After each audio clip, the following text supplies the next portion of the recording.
மாற்றத்துக்கான அணியாக தேமுதிகவை கருத முடியாது என பாமக இளைஞரணி தலைவர் அன்புமணி ராமதாஸ் தெரிவித்துள்ளார். தந்தி டிவியில் ஒளிபரப்பாகும் நாள் நட்சத்திரம் நிகழ்ச்சிக்கு அவர் அளித்த பேட்டியை தற்போது பார்ப்போம். நீங்க மாற்றம் அப்படின்னு சொல்றீங்க, அதே மாதிரிதான் விஜயகாந்த் மக்கள் நல கூட்டணி நாங்கள் மாற்றத்துக்கான அணிங்கிறாங்க. அதே மாதிரி சீமான் நானும் மாற்றத்துக்கு கொண்டு வருவேன் அப்படின்னு சொல்லி அவங்களும் களத்துல இருக்காங்களே. ஏக ஜோக் அடிக்கிறீங்க, விஜயகாந்த் எல்லாம் ஜோக் அடிச்சிட்டு இருக்கீங்க. அதாவது மாற்றத்துக்கு ஏதாவது ஒரு லைன் அவரால் சொல்ல முடியுமா? கோர்வையா ஒரு லைன் அவரால் சொல்ல முடியுமா? இல்ல. அப்புறம் எப்படி மக்களிடம் போய் விளக்க போறார்? நான் என்ன முதலமைச்சர் வேட்பாளர் அறிவிச்சு அடுத்த நாள் பத்திரிகையாளர்களை சந்திச்சு 2 மணி நேரம் பிரஸ் மீட் வச்சேன்.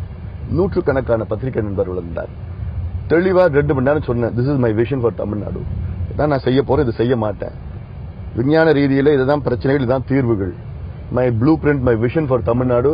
அடுத்த 5 வருஷத்துக்கு இல்ல, அடுத்த 50 ஆண்டு காலத்துக்கு தமிழ்நாடு என்ன செய்ய போறேன்னு 2 மணி நேரம் நான் விளக்குனேன். அதுல இருந்து எத்தனையோ பிரஸ் மீட்ல விளக்கிட்டு மக்களை சந்திச்சிருக்க சொல்லிட்டு இருக்கேன். அவரால் ஒரு 2-3 வார்த்தை சொல்ல முடியுமா?